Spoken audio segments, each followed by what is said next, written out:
Hey Rider fans, and welcome to the Bronx Hot Seat, a show that gives you an up-close and personal glimpse into some of Rider's teams and student athletes. I'm your host Karen Torsha, and today we'll be giving you a look at the Rider volleyball team. So joining me today on the hot seat are juniors Brittany Kajewski and Stephanie Nudge, and freshmen Ashley Amatuli and Jacqueline Weber. So welcome ladies to the show. I promise this is not going to be very bad. I will ask you some Rider specific questions, volleyball specific questions, and then I'll take you through our Q&A, rapid fire, kind of put you on the hot seat questions, okay? Can you guys handle that?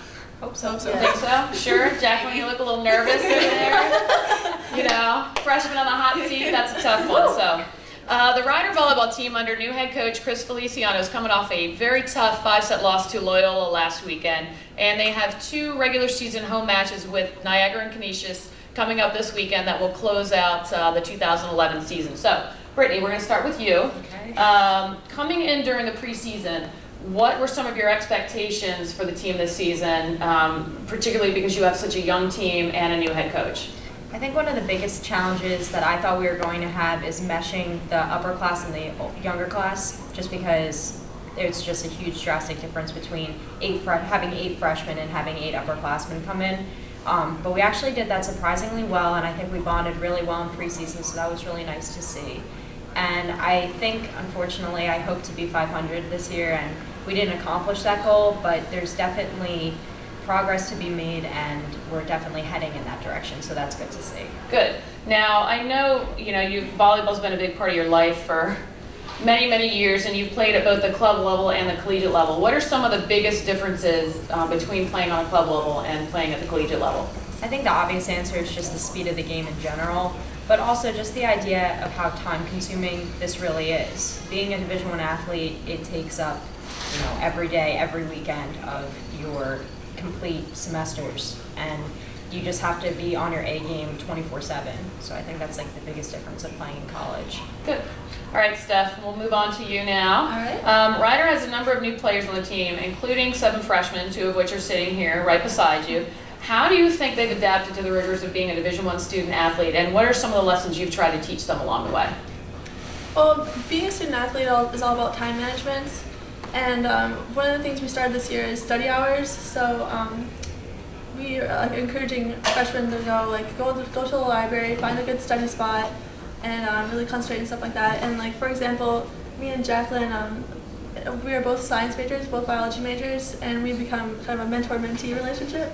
So that's one of the things, I've personally helped her a lot just because we have the same majors, and there's a lot of people on our team, upperclassmen who have the same majors as underclassmen.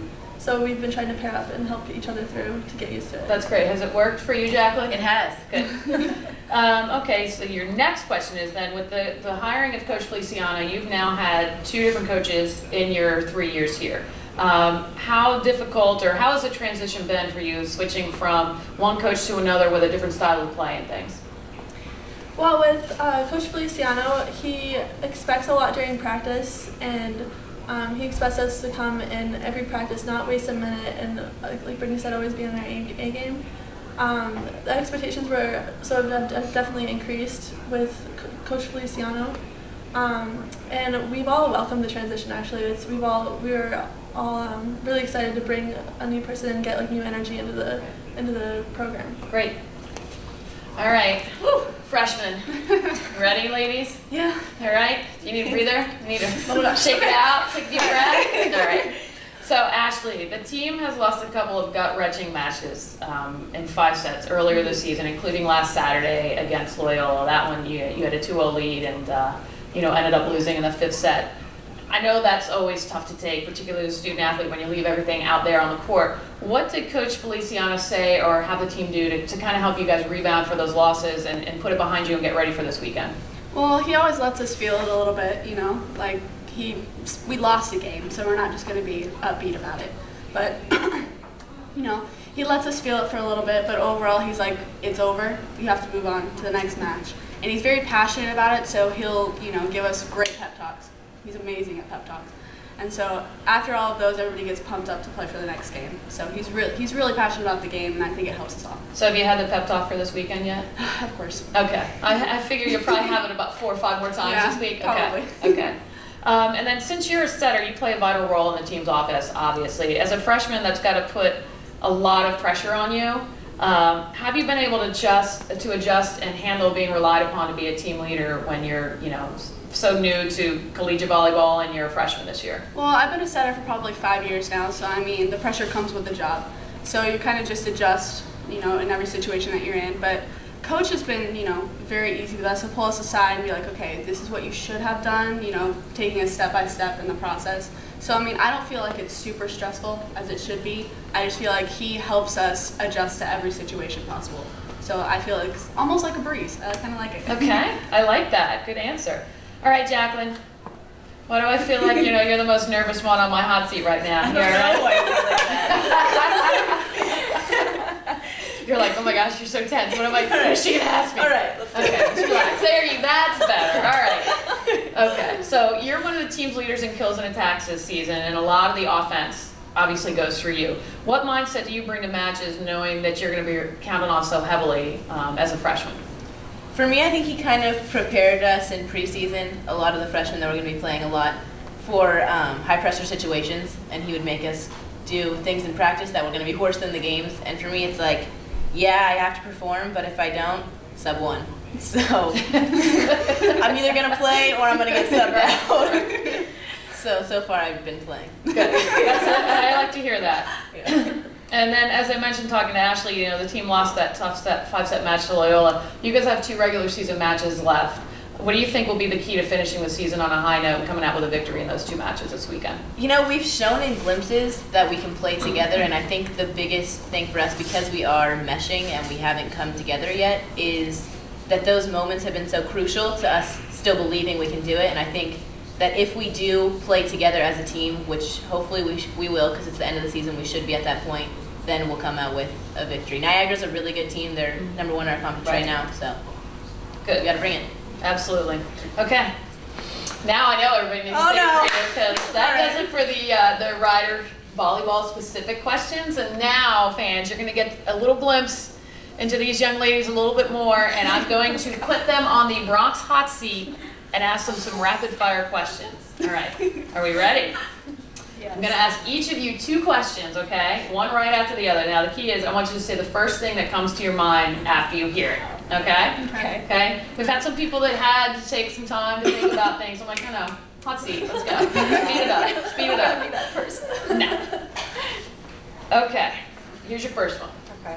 If you could speak to one famous or historical person, who would it be, and what would be the first thing you said?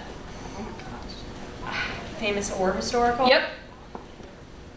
History major. I know this is so. She's a history major. Thank you for pointing that out. I mean, you could just pick one random one. Oh my God. I think it would have to be George Washington, just being the first president. I just think that's awesome, and I love learning about early American history, and I am a history major, like Steph said, so I think I would just love to just pick his brain for 10 minutes. And what would you say to him? What would be the first thing you said to him? I'd be like, dude, you're amazing. And then I'd be like, and then I think I would just ask him, like how he did it, and how our presidents today can't, right, in some cases. Good. All right, now this second one, I'm sure will get quite a laugh. Oh God. Oh no. Thinking back, okay, think back. You're gonna have to go back to childhood, to all of the Halloween costumes you've ever worn in your life. What was your all-time favorite? Oh, this is an easy question. My all-time favorite was definitely this year when I was you. I mean, I didn't sort of just throw that in there to, I was just hoping to get you props asked right me now. this question too. Yes. But I got such the reaction from it. You were just the hit of the party we went to. Well, so. good to know. I think it was your leopard skirt that you had on. Maybe. Yeah, or the blonde wig. Maybe. Yeah, fabulous. All right. We are done with you. Steph, you are up now. Ready? Right. What is the biggest difference between Iowa and New Jersey?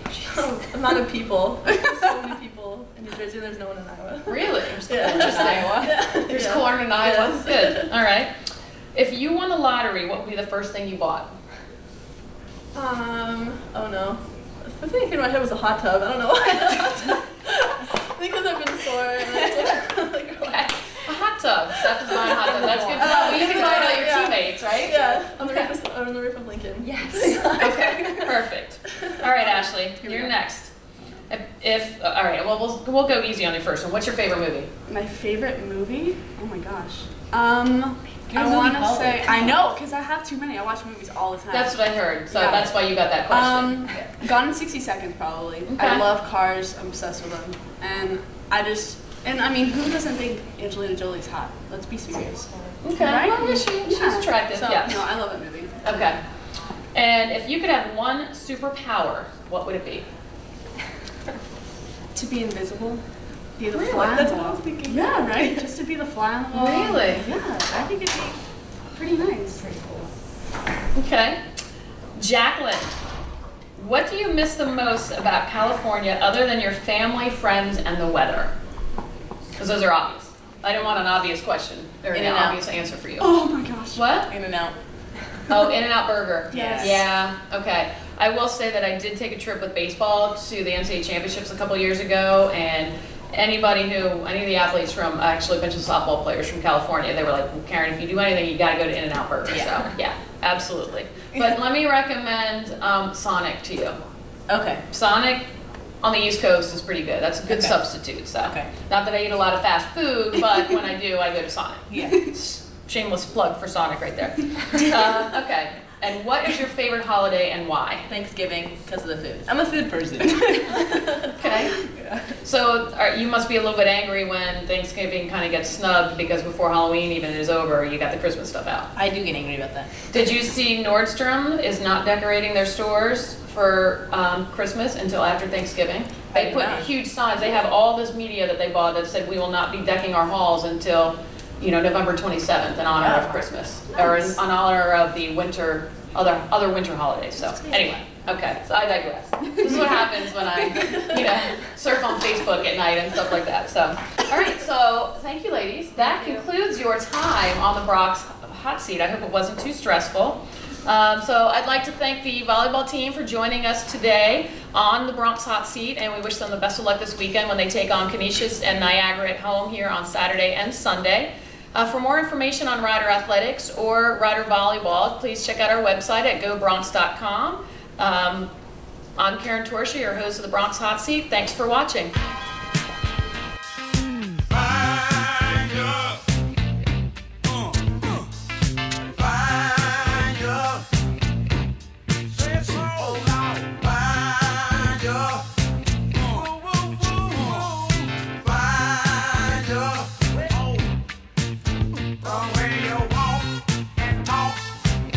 Sets me